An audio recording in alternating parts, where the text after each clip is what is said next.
खुद से बोल बोल कर इंग्लिश बोलना सीखें, क्योंकि यही वो वन एंड ओनली मेथड है जिससे आप इंग्लिश बोल पाएंगे। इंग्लिश ना बोलने का सबसे ज़्यादा जो रीज़न है वो यही होता है कि हमारी इंग्लिश की प्रैक्टिस नहीं होती। इंग्लिश बोलने का शौक़ हर किसी को होता है, लेकिन हम इंग्लिश बोल नहीं पाते क्योंकि हमारी प्रैक्टिस नहीं होती। और प्रैक्टिस करने के लिए हमें चाहिए होता है एक पार्टनर। पार्टनर हमें मिलता नहीं है क्योंकि वो पार्टनर तो खुद किसी पार्टनर की तलाश में होता है। सब हिचकिचा रहे होते हैं कि प्रैक्टिस नहीं है तो हम बोले कैसे। आप किसी भी इंस्टीट्यूट में एडमिशन ले लें, लेकिन जब तक आप बोलेंगे नहीं, आप प्रैक्टिस नहीं करेंगे, उतनी देर तक आप इंग्लिश नहीं बोल सकते। तो इसका सबसे जो आसान तरीका है वो यही है कि आप खुद से बोल बोल कर प्रैक्टिस करें। खुद से बोल बोल कर आप कैसे प्रैक्टिस करेंगे वो आज मैं आपको बताऊंगी। उसके लिए आपको करना कुछ नहीं है, जस्ट आपको ING लगा कर सेंटेंसेस बनाने हैं, वो सेंटेंसेस जो आप सारा दिन काम करते हैं। आपको सबसे पहले जो काम करना है वो ये है कि आपको अपने कामों पे ध्यान देना है कि आप सारा दिन कर क्या रहे हैं। आप जो भी काम कर रहे हैं उसके साथ आपने ING लगाना है, उस वर्ब के साथ आपने ING लगाना है और आपने वो सेंटेंस बना लेना है। क्योंकि ये तो एक बहुत ही आसान सा तरीका है। मैं अच्छे से जानती हूँ कि आप सबको ING लगाकर सेंटेंस बनाने तो आते ही हैं। तो चलिए, और जिन वर्ड्स की आपको इंग्लिश नहीं आती उसमें मैं आपकी हेल्प करूँगी। मैं आपको बताने वाली हूँ, ये सारे मेरे पास जो हैं वो सेंटेंसेस मैंने आपके लिए लिख रखे हैं ताकि मैं आपको बताऊं कि सारा दिन आपने कैसे इंग्लिश बोलनी है। तो स्टार्ट करते हैं हम। चलें यहीं से स्टार्ट ले लेते हैं। सुबह से जब हम सोकर उठते हैं तो सबसे पहले हम क्या कहते हैं, हम जो भी काम करेंगे हमने उसको बोलना है। ज़रूरी नहीं कि आप किसी के साथ बात कर रहे हैं तो आपने इंग्लिश में बात करनी है, बल्कि आपने खुद से जो भी काम आपने करना है आपने अपने आप को बताना है कि मैं ये काम कर रही हूँ या मैं ये काम कर रहा हूँ। जैसे फॉर एग्जाम्पल, सुबह सो के उठते हैं तो सबसे पहले हमारी आँख खुलती है तो हम क्या कहते हैं, ओह सुबह हो गई।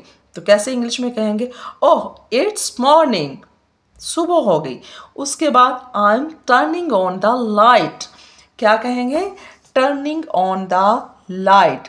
ये है हमारे पास वर्ब, यानी कि आप कोई भी इलेक्ट्रिकल आप जो चीज़ है उसको आप ऑन करते हैं तो आप उसके लिए टर्निंग ऑन का जो वर्ड है वो यूज़ करेंगे।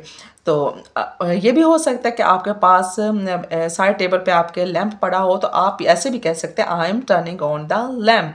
कि सुबह जब उठते हैं तो हल्की सी उस वक्त हल्का सा अंधेरा होता है तो हमें सबसे पहले क्या करना होता है, हमें लाइट ऑन करनी होती है। उसके बाद आई am turning off the fan. मान लीजिए कि आप उठ गए हैं और अब आप अपने रूम से जाने वाले, तो अब आप क्या करेंगे, I am turning off the fan या I am turning off the light, जो भी। यानी कि अगर आपने चीज़ को ऑन करना है तो आप कहेंगे टर्निंग ऑन द लाइट या turning on the fan, turning on the AC, और अगर आपको बंद करना है तो आप कहेंगे I am turning off the fan. ठीक है। उसके बाद आई am looking at the time. सबसे पहले हम क्या करते हैं, जब सो के उठते हैं तो सबसे पहले हम टाइम ही देखते हैं। तो आप कहेंगे देखने के लिए, आप क्या कहेंगे, टाइम देखने के लिए आई am looking at the time. It's 6 in the morning, सुबह के 6 बज चुके हैं।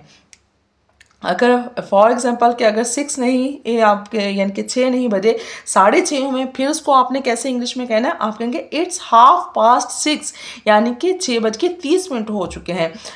उसके बाद अगर 6:30 नहीं आपने कहना, इट्स 6:15 भी आप कह सकते, 6:15 हुए हैं तो आप ये कहेंगे। और फॉर एग्जांपल कि अगर 6 बजने में अभी टाइम पड़ा हुआ, जैसे हम कहते हैं 5:45 हुए, फिर इसको कैसे कहेंगे, आप कहेंगे इट्स 5:45। इस चीज़ को आपने समझना है कि अगर 6 बजने में टाइम है तो फिर आप कहेंगे 5:45। लेकिन अगर 6 बज के टाइम हुआ है, 15 मिनट हो गए या 30 मिनट हो गए, फिर आपने क्या कहना है, इट्स 6:15, यानी कि 6:15 हो चुके हैं। I am looking for my slipper. Next काम हम क्या करते हैं कि जब हम सो के उठते हैं तो सबसे पहले हमने नीचे पाँव रखते हैं। सबसे पहले क्या होता है कि हमारे जूते नहीं मिल रहे होते, बच्चे पाँव मार के इधर उधर जूते कर देते हैं या हम खुद ही भूल जाते हैं कि हमने किस साइड पे उतारे थे। तो आपने क्या करना है, आप अपने जूते तलाश कर रहे हैं तो आपने खुद को बताना है इंग्लिश में आई एम लुकिंग फॉर। तलाश करने के लिए हम क्या करते हैं, कौन सा वर्ब यूज़ करेंगे, looking for my slippers. Now I am putting on my slippers. कुछ भी पहनने के लिए आपने क्या यूज़ करना है, पुट ऑन का हम यूज़ करते हैं। तो हम वो जो स्लीपर अपने पहन रहे हैं तो उसके लिए हमने साथ ING लगा दिया, तो ये क्या हो जाएगा, I am putting on my slippers, I am making the bed, कि जब हम बेड से उतर गए अपने, हमने जूते भी पहन लिए, अब हम बाहर जाने वाले, तो हम क्या करेंगे, हम कहेंगे कि चलो ये जो हमारा बिस्तर है हम उसको सीधा कर देते हैं, जो चादर वगैरह पड़ी है उसको हम सेट करके रख देते हैं। तो उसके लिए हम क्या करेंगे, मेकिंग द बेड। अब हमारे पास क्या वर्ब आ गया, making the bed, I am making the bed now, I am going to the washroom. ये सारा काम करने के बाद हम क्या करते हैं, सबसे पहले हम जब सो के उठते हैं तो हम वॉशरूम ही जाते हैं, तो उसके लिए क्या करेंगे, गोइंग टू द वॉशरूम। फिर उसके बाद I am brushing my teeth, अब मैं अपने दांत साफ कर रही हूँ। Now I M washing my face, के टीथ साफ कर ली हमने, अब उसके बाद हमने क्या करना है, हमने अपना फेस वॉश करना है। Now I M washing my face, मैं अपना चेहरा धो रही हूँ। I M drying of my face, मैं अपना चेहरा खुश्क कर रही हूँ, कि जब हमने फेस धो लिया उसके बाद अब हमने उसको टॉवल से पोंछना है, तो उसके लिए हम क्या करेंगे, कौन सा हम यूज़ करेंगे, dry. I am drying of my face, I am hungry. इतने सारे काम करने के बाद जाहिर बात है कि अब हमें भूख लग चुकी है, तो भूख लगने के लिए हम क्या कहेंगे, आई एम हंग्री। और अगर आपको बहुत ज़्यादा भूख लगी है जो आपसे बर्दाश्त नहीं हो रही, जैसे हम मिसाल के तौर पे कभी हम कहते हैं हमारे पेट पे चूहे दौड़ रहे हैं, तो बहुत ज़्यादा जो भूख लगती है उसको इंग्लिश में कैसे कहेंगे, आई एम फैमिश्ड। क्या हम वर्ब यूज़ करेंगे, I am famished. I am going to have breakfast, अब हमने क्या करना है कि अब हमने ब्रेकफास्ट करना है, नाश्ता करना है, तो उसके लिए हम क्या यूज़ कर सकते हैं, नाश्ता करने के लिए कुछ भी चीज़ जो हम खा रहे हैं या पी रहे हैं उसके लिए हम हैव का यूज़ कर सकते हैं। तो हम क्या है, हम टेक भी कह सकते हैं और हैव भी कह सकते हैं। I am going to have breakfast. अच्छा, वर्ड्स फॉर ब्रेकफास्ट टुडे, अगर आपने किसी से पूछना है कि फॉर एग्जांपल आपने मामा से पूछना है या हस्बैंड है उसने अपने वाइफ से पूछना है, तो वो क्या कहेगा, वर्ड्स फॉर ब्रेकफास्ट टुडे, कि आज नाश्ते में क्या है। I am having a cup of T with egg, कि मैं क्या कर रहा हूँ, आपने कुछ भी खाना पीना उसके लिए आप क्या यूज़ करें, हैव का यूज़ करें। I am having a cup of T, कि मैं चाय का ही कप ले रही हूँ और उसके साथ अंडा ले रही हूँ। I am doing to the chores, ये आपने नाश्ता कर लिया उसके बाद क्या करेंगे, जाहिर सी बात है कि घर के काम काज करने होते हैं, तो घर के कामों के लिए हम चोर्स यूज़ करते हैं। इसमें आप हाउस होल्ड चोर्स भी कह सकते हैं और सिंपल चोर्स भी कह सकते हैं। आई एम स्वीपिंग, अगर आपने अलग-अलग यानी कि हर काम को अलग से बताना है, कि जैसे मैं झाड़ू लगा रही हूँ तो आप कहेंगे आई एम स्वीपिंग, पोछा लगा रही हैं तो कहेंगे आई एम मोपिंग, और अगर आप झाड़ पोंछ कर रहे हैं फिर आपने कहना I am dusting, I am cleaning, सफाई कर रही हूँ। टाइडिंग द रूम्स, अगर आप कमरे से सामान जो है वो समेट के रख रही हैं, जस्ट वो आपने बताना चाह रही, तो उसके लिए आप क्या कहेंगे, I M tidying the room. उसके बाद जी कि हमने सारे घर के काम काज कर लिया, उसके बाद क्या होता है कि हमने नहाना होता है, हम गुस्ल लेते हैं, शावर लेते हैं। आप क्या कहेंगे, I am taking a bath. कुछ लोग जो है वो सिर्फ आई एम टेक बाथ कह देते हैं, ये कहना सही नहीं है, आपने इसके साथ आ का भी यूज़ करना होता है, I am taking a bath. और अगर आपने अपने किसी बच्चे को या बहन भाई को नहलाना है तो उसको आप इंग्लिश में कैसे कहेंगे, आप कहेंगे I am giving a bath to my daughter या माई सन या माई सिस्टर, जो भी आपने जिसको भी आपने नहलाना चाह रहे, गुस्ल देना चाह रहे उसके लिए, कि खुद नहाना है आपने तो आप कहेंगे टेकिंग अ बाथ, और जब आपने किसी को नहलाना है तो उसको कैसे कहेंगे, I am giving a bath to my daughter. I am applying the soap, अच्छा अब नहाने में भी बहुत सारे काम करने होते हैं हमें, कि हम साबुन लगा रहे होते हैं, हम शैम्पू लगाते हैं या जो भी चीज़ हम लगाते हैं उसके लिए हम कैसे करेंगे, हम लगाने के लिए हम क्या यूज़ करेंगे, अप्लाई का हम जो है वर्ब हमारे पास वर्ड वो हम यूज़ कर सकते हैं। I am applying the soap, I am applying the soap या I am applying the shampoo. उसके बाद आई एम गेटिंग रेडी, कि हम क्या करते हैं कि सुबह हमने अगर स्कूल जा रहे हैं या ऑफिस जाना है तो उसके लिए हम क्या करते हैं, हम तैयार होते हैं। हम तैयार होने के लिए क्या यूज़ करेंगे, I am getting ready. I am dressing up, अगर आप अपने कपड़े चेंज करते हैं तो उसके लिए आपने क्या कहना है, I am dressing up. I am combing my hair, कि बालों में कंघी कर रहे हैं तो उसके लिए आपने कहना है कॉमिंग। अच्छा, इसमें ये जो बी है ये साइलेंट होता है, इसको आपने कॉम्बिंग नहीं कहना, आपने क्या कहना है, combing my hair. I am putting on my makeup, अच्छा लड़कियां जो है उन्होंने ज़ाहिर बात मेकअप करना होता है, मेकअप के बगैर तो वो रह नहीं सकती, तो जैसे मैंने आपको बताया कि कुछ पहनने के लिए आपने क्या यूज़ करना है, पुट ऑन यूज़ करते हैं, put on my slipper, paper, put on my dress. इसी तरह से अगर मेकअप लगा रहे हैं, अपने मेकअप पहन रहे हैं आप, तो उसके लिए आप क्या पुट ऑन का यूज़ करेंगे, I am putting on my makeup. I am going to school, उसके बाद हम क्या करते हैं, सारा कुछ तैयार श्यार हो गया, अब हम क्या, कोई स्कूल जा रहा होगा, कोई ऑफिस जाएगा, या आप शॉप पे जाते हैं, या आप अपने काम पे जाते हैं, जो भी आपने कहना आपने उसके साथ कैसे कहेंगे, I am going to school. अगर स्कूल की बात कर रहे हैं तो आपने उसके साथ टू प्रपोजिशन लगानी है। और अगर आपने जाना ऑफिस तो ऑफिस के साथ आप लगाएंगे I am going to the office. और जो लोग, अगर मान लीजिए कि कुछ लोग जब वो शॉप पे जाते हैं, दुकान पे काम कर रहे होते हैं, तो वो क्या कहेंगे, I am going to the shop. और अगर आप वैसे ही, कुछ लोग ये भी कह देते हैं कि जी मैं काम पे जा रहा हूँ, फिर आप क्या कहेंगे, I am going to work. उसके बाद जब आप घर से निकलते हैं, फिर आप क्या कहेंगे, I M living home now. अब मैं घर से निकल रहा हूँ, अब मैं घर को छोड़ रहा हूँ, मैं घर से जा रहा हूँ। I am not free. अगर आपने किसी को ये कहना है कि मैं फारग नहीं हूँ, मैं अभी बिजी हूँ, तो उसको आप कहेंगे I am not free. I am leaving school. और अगर आप स्कूल से यानी कि आप वापस आ रहे हैं, स्कूल से जब वापस आएंगे या काम से वापस आ रहे हैं, फिर आप क्या कहेंगे, I M living school, I am living work, I am living the office. जिस जगह से भी आप यानी कि वापस आ रहे हैं, उसको आपने इस तरह से कहना है, I am shutting up the shop. और अगर आप शॉप बंद करके आ रहे हैं, तो फिर हम क्या यूज़ करेंगे, उसके लिए हम यूज़ करेंगे शटिंग अप द, के दुकान का जो शटर होता है उसको बंद करना होता है हमने, तो उसके लिए यूज़ करते हैं I am shutting up the shop.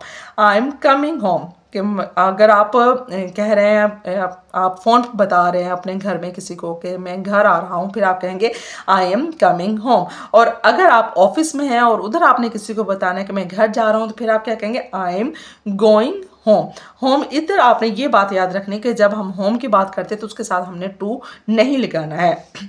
I am buying some groceries. अच्छा, बाज़ औक़ात ऐसा भी होता है कि जब हम ऑफिस से या घर वापस आ जा रहे होते हैं, तो घर वाले हमें कुछ सामान लाने के लिए बोल देते हैं, तो उसको हम कैसे इंग्लिश में कहेंगे, I am buying some grocery, यानी कि करियाने का कुछ सामान जो है वो हम ख़रीद रहे हैं। या I am buying some milk, मैं कुछ दूध ले रहा हूँ, फॉर एग्जाम्पल कि आपकी मिसेस ने आपको कहा वापसी पे दूध लेते हैं ना, ठीक है, तो आप कहेंगे I am buying some milk. ठीक है, इसी तरह आई एम रीचिंग होम, मैं घर पहुंच रहा हूँ।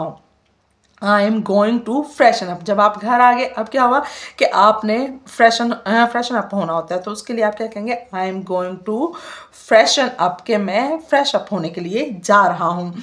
I am changing into my night dress, के फिर घर पहुंच के आप क्या करते हैं कि आपने जो ऑफिस के कपड़े पहने होते हैं आप उनको चेंज कर लेते हैं और कोई आरामदेह कपड़े पहन लेते हैं या नाइट ड्रेस पहन लेते हैं, तो फिर आप क्या कहेंगे, I am changing into my night dress, के मैं अपने जो मैंने कपड़े पहने हुए मैं उनको चेंज कर रहा हूँ अपने नाइट ड्रेस में। ठीक है, I M hanging up my clothes, कि हमने जो कपड़े उतारे हैं अब हम उनको लटका रहे हैं।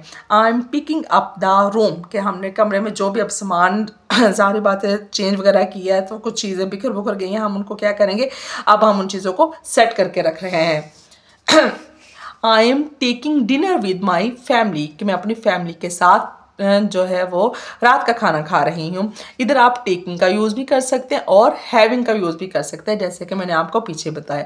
I am going out for a walk, खाना खाने के बाद हम क्या करते हैं कि हम अपनी फैमिली के साथ, बच्चों के साथ वॉक के लिए भी जाते हैं, तो उधर उस वक्त आप क्या कहेंगे, I am going out for a walk, कि मैं बाहर वॉक करने के लिए जा रहा हूँ, चहलकदमी के लिए जा रहा हूँ। ठीक है, I am doing the dishes, मैं बर्तन धो रही हूँ, कि अगर आप फीमेल हैं तो आप क्या कहेंगे कि फीमेल्स ने रात को बर्तन भी धो के सारी बात सोना होता है, तो वो क्या कह सकती हैं, I am doing the dishes.